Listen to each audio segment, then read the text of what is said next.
200 workers clocked in for their shift at Upper Big Branch Mine that Monday morning. Just another day digging coal out of the West Virginia mountains.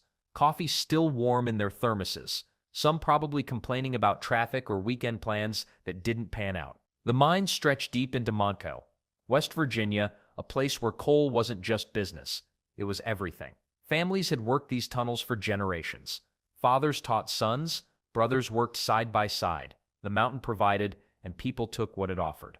But mountains can be moody. At exactly 3:27 p.m. on April 5, 2010, everything changed in an instant. A massive explosion ripped through the underground tunnels with the force of a freight train hitting a brick wall. The blast was so powerful, it shook the ground above. Trees trembled, birds scattered. Underground was chaos. Pure, deadly chaos. Thick black smoke filled every tunnel like ink poured into water. Fire spread faster than anyone could run. Toxic gases, the kind that kill you before you even know you're in trouble, swept through the mine shafts. The air itself became poison. Workers who were chatting about dinner plans moments before suddenly found themselves trapped in a nightmare. Emergency lights flickered and died. Communication systems went silent. The familiar paths they'd walked thousands of times became death traps filled with smoke so thick you couldn't see your own hands.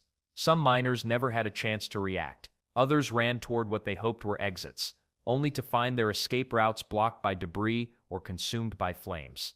The mountain that had fed their families for decades had turned into their enemy. Then there's the waiting game that began above ground. Families started gathering at the mine entrance when news spread. Wives clutching cell phones that wouldn't ring. Kids asking where daddy was. Parents who'd worked these same tunnels decades ago, knowing exactly what their sons were facing down there. The silence from underground was deafening. Emergency crews rushed to the scene, but they couldn't just charge in like heroes in movies. While families were falling apart above ground, the rescue operation turned into a chess game against chemistry and time. Drill here, test the air there. Advance 50 feet, retreat 100. Each step forward revealed more of the explosion's devastating path. Days crawled by like this. Rescue workers would emerge from brief underground ventures covered in soot, shaking their heads. The mine had become a tomb, and everyone could feel it.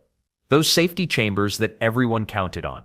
The blast had been so powerful and sudden that miners never had the chance to reach them. 4 miners remained missing after the initial recoveries. Their families refused to give up hope, clinging to the possibility that somewhere in the maze of tunnels, their loved ones had found air pockets or damaged but functional safety equipment.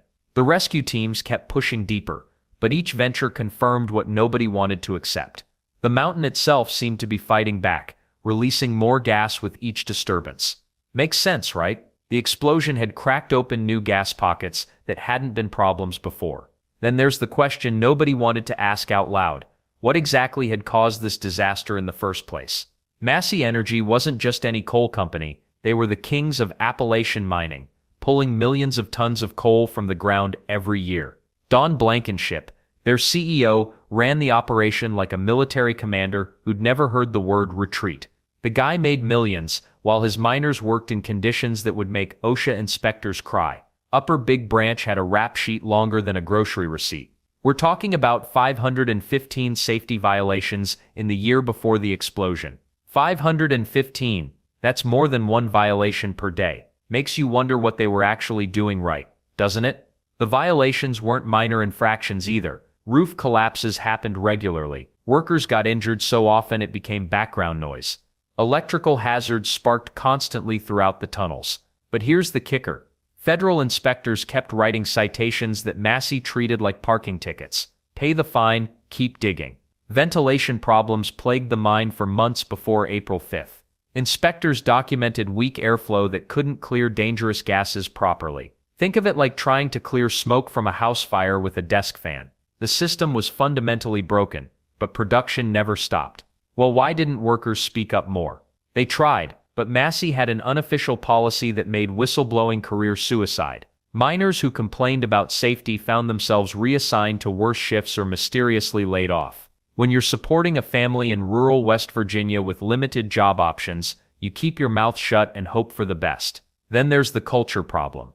Blankenship sent memos to mine superintendents that prioritized production over everything else. One infamous memo stated that if safety measures conflicted with profit, they should be ignored until absolutely necessary. The company's motto might as well have been dig first, ask questions at the funeral. Federal regulators weren't innocent bystanders either. The Mine Safety and Health Administration knew about Upper Big Branch's problems but lacked the teeth to shut down operations. They could fine Massey, but the penalties were pocket change compared to daily coal revenues. A $60,000 fine means nothing when you're making millions per month. Local communities felt trapped between economic survival and safety concerns. Coal mining provided the only decent-paying jobs for miles around. Families depended on those paychecks, even knowing the risks. It's a cruel calculation. Risk your life today to feed your kids tonight. The most disturbing revelation came later during investigations. Massey had been coaching workers on what to tell inspectors during surprise visits. They essentially ran safety theater, putting on a show whenever officials arrived. Once the inspectors left, business returned to its dangerous normal. Looking back, the warning signs weren't just red flags, they were giant neon billboards screaming danger ahead. Every citation, every injury, every near miss was a countdown timer nobody wanted to acknowledge. But understanding what went wrong before April 5th only tells half the story. The real question becomes, how did all these failures combine to create the perfect storm that would claim 29 lives in just minutes? The morning of April 5th started like any other day at Upper Big Branch Mine. Miners grabbed their lunchboxes, kissed their families goodbye, and descended into the depths. Nobody knew they were walking into a death trap that had been building for months. Deep underground, methane gas had been quietly accumulating in pockets throughout the mine. Coal dust, fine as flour and twice as explosive, coated every surface like a deadly blanket. The ventilation system that should have swept these hazards away? Well, it was about as effective as trying to cool a house with a broken fan. Federal inspectors had already identified serious ventilation problems. But here's the thing about corporate priorities: they don't always align with keeping people alive. The airflow that could have prevented disaster was simply inadequate for a mine this size and this active. Then there's the spark that changed everything. At 3:27 p.m., somewhere deep in the mine's maze of tunnels, a single ignition source met that deadly mixture of methane and coal dust. Could have been faulty electrical equipment. Maybe a piece of machinery creating friction. The exact cause? That became a puzzle investigators would spend months trying to solve, but the result was immediate and devastating. The explosion didn't politely announce itself. It erupted with the force of a freight train, instantly killing miners who never saw it coming. The blast wave raced through tunnels at incredible speeds, turning familiar pathways into death chambers filled with toxic carbon monoxide. Makes sense that escape routes became useless, right? The same tunnels miners used every day to enter and exit suddenly transformed into blocked passages of twisted metal and collapsed rock. Emergency exits that should have led to safety instead led nowhere. 4 miners found themselves in a particularly cruel situation. They survived the initial blast, but became trapped in areas where rescue teams couldn't immediately reach them. For 4 agonizing days, their families held on to hope while rescue workers fought against time and toxic conditions. These weren't just statistics, they were fathers, sons, brothers who had simply gone to work that morning. And the weird part is those fully stocked safety chambers everyone talked about, the ones designed specifically for emergencies like this. Not a single miner made it to them. When disaster strikes underground, you've got minutes, maybe seconds to react. The explosion moved faster than human legs could carry anyone to safety. The blast created its own weather system underground, a toxic storm of carbon monoxide that made breathing impossible and visibility zero. Miners who might have survived the initial explosion found themselves facing an invisible killer that showed no mercy. 29 families would never see their loved ones come home from work that day. But the physical explosion was just the beginning of the story. What investigators discovered when they finally made it underground would reveal a pattern of negligence that made this tragedy not just predictable, but preventable. The real investigation was about to uncover some uncomfortable truths about corporate responsibility and regulatory failure. Getting into that mine after the explosion, that was like trying to enter a giant bomb that might go off again. Investigators couldn't even step foot underground for over 2 months. The methane levels were still deadly. Equipment was twisted into metal pretzels, and every step forward risked triggering another blast. When they finally made it down there, what they found wasn't pretty. The ventilation system had basically given up on life long before April 5th. Air wasn't moving properly through the tunnels.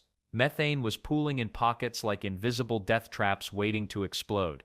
The whole setup was a disaster waiting to happen, and it had been that way for months. Then there's the federal report that came out later. Talk about pointing fingers everywhere. The investigators didn't just blame Massey Energy, though they got hit hard. They also called out the federal regulators who were supposed to be watching. Apparently everyone was asleep at the wheel, while 29 miners paid the ultimate price. President Obama showed up for the memorial service. Hard to imagine what that must have felt like for the families. Here's the most powerful person in the country promising changes while you're still figuring out how to live without your husband, father, or son. Obama ordered safety reviews at mines across the entire country. Better late than never, right? But here's the thing that really stung. This became the deadliest mining accident in America since 1970. 40 years of supposed progress, and we're still losing people underground like it's the 1800s. Makes you wonder what all those safety regulations were actually doing besides collecting dust on office shelves. The families weren't just grieving quietly either. They started demanding real answers, not the usual corporate speak about tragic accidents and unforeseen circumstances. They wanted to know why their loved ones died when the warning signs were flashing red for months, why inspectors wrote reports that got ignored, why workers who spoke up about dangerous conditions got told to shut up or find another job. Meanwhile, mining communities across Appalachia started asking uncomfortable questions about their own workplaces. If it could happen at Upper Big Branch, what about the mine down the road? What about the one where your brother works? Suddenly, every shift underground felt different. Every strange sound in the tunnels got more attention. The whole thing exposed something ugly about how we balance profits against human lives. Massey Energy was making serious money from that mine, but spending money on proper ventilation, that cuts into the bottom line.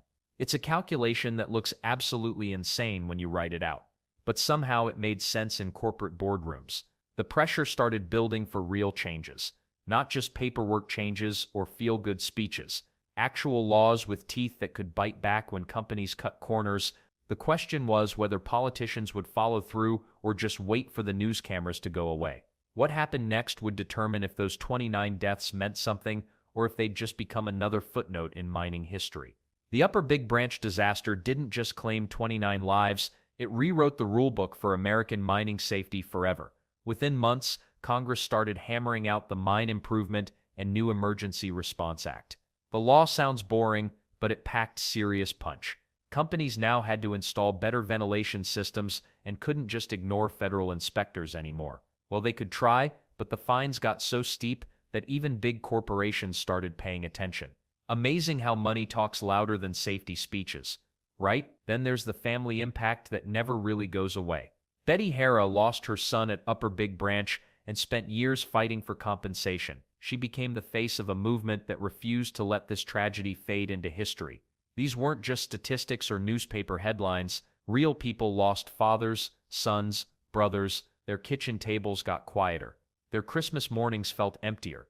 The weird part is how the disaster exposed something rotten in Appalachian coal country. For decades, mining companies had this unspoken deal with local communities. We'll provide jobs. You don't ask too many questions about safety. Upper Big Branch shattered that arrangement. Suddenly, everyone was asking questions. Mining deaths across America dropped dramatically after 2010, from an average of 40 deaths per year before the disaster to fewer than 20 by 2015. Those aren't just numbers on a government report. Each statistic represents someone going home safely to their family instead of becoming another tragedy.